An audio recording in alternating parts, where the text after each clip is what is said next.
Istres est devenu en effet un haut lieu de l'aviation d'essai. Sur l'immense plaine de la Crau, nos prototypes les plus révolutionnaires viennent parfaire leur mise au point, abandonnant pendant les longs mois d'hiver les pistes embrumées du centre d'essai en vol de Bretigny dans la région parisienne. Aujourd'hui, nous avons rendez-vous avec un monstre, un bolide que l'étranger nous envie, le Nord 1500 Griffon. Imaginez un long corps fuselé, une barrique d'aluminium flanquée d'une aile en forme de triangle et surmontée d'un minuscule cockpit, dans lequel opère le plus merveilleux des magiciens modernes, le pilote d'essai.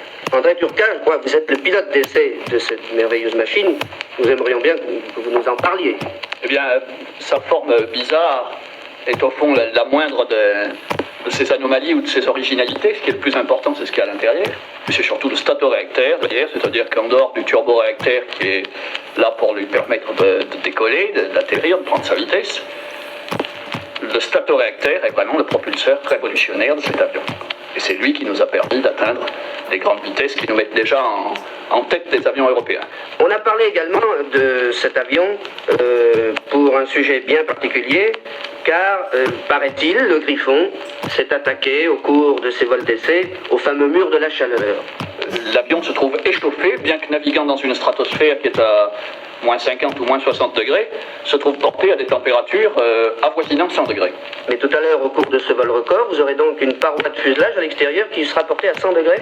Ah, attendez, quand vous dites tout à l'heure, au cours de ce vol record, vous aurez que je ne voudrais pas quand même vendre la peau de l'ours. Vous voyez, j'espère que nous allons pouvoir voler, mais rien ne dit que nous réussirons. Là, pour les vols que nous faisons, nous passons peu de temps à ces grandes vitesses, donc à ces grandes températures. Et comme le disait d'ailleurs l'autre jour mon camarade Jacquet, avec qui nous alternons dans les vols sur le Griffon, c'est un peu comme si vous passiez votre main rapidement dans une flamme. Vous voyez, du moment que vous n'y séjournez pas, vous sentez bien la température, mais très rapidement, vous n'avez pas le temps d'être brûlé. De la même façon, l'avion ne fait qu'une courte exploration. Ah oui, alors là, nous comprenons parfaitement. Il me semble, Turca, qu'une distance de 100 km est en fait une distance extrêmement courte pour un appareil qui évolue à 2 fois la vitesse du son. Comment se passe ce record? Et ça se présente comme pour un coureur automobile qui marcherait à 300 ou 350 avec sa voiture, mais qui voudrait, dans ces conditions, faire une exhibition dans un vélodrome. Vous voyez. Qui vous contrôle ce record? Qui vous contrôle le vol, proprement dit? Entièrement par radar, comme vous pourrez l'entendre. Et vous voyez de temps en temps le sol, et encore? Oui, je peux le voir tout le temps, mais en fait, je le regarde même pas, il m'intéresse pas, si vous voulez. Moi, ce qui m'intéresse, c'est les instruments à l'intérieur de l'avion. Quel est le record actuel? Le record est actuellement détenu par un Américain à la vitesse de 1178 km/h, si je ne m'abuse. Donc, vous espérez faire mieux? Oui. Eh bien, André Turca, nous vous libérons. Vous allez maintenant vous habiller, monter dans votre Griffon, et nous espérons pour vous que vous allez améliorer ce record d'une façon parfaite. Je suis maintenant au bord de la piste de décollage et vous allez entendre le bruit très caractéristique du Griffon en train de prendre le vol.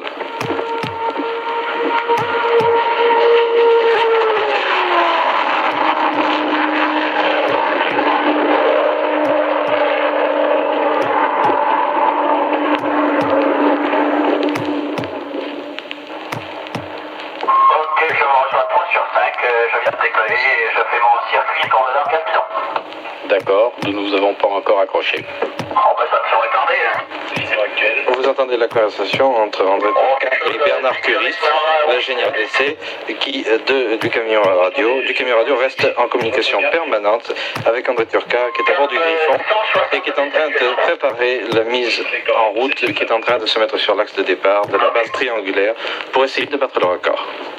Je vous laisse maintenant écouter leur conversation pendant toute la durée du vol de record. Veilleuse bien allumée, ici sur secteur.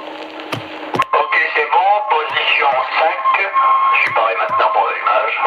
Mon cap est bon, hein? C'est correct. Ok, 1-10, stop, je coupe le transfert. Richard 068 à partir de maintenant.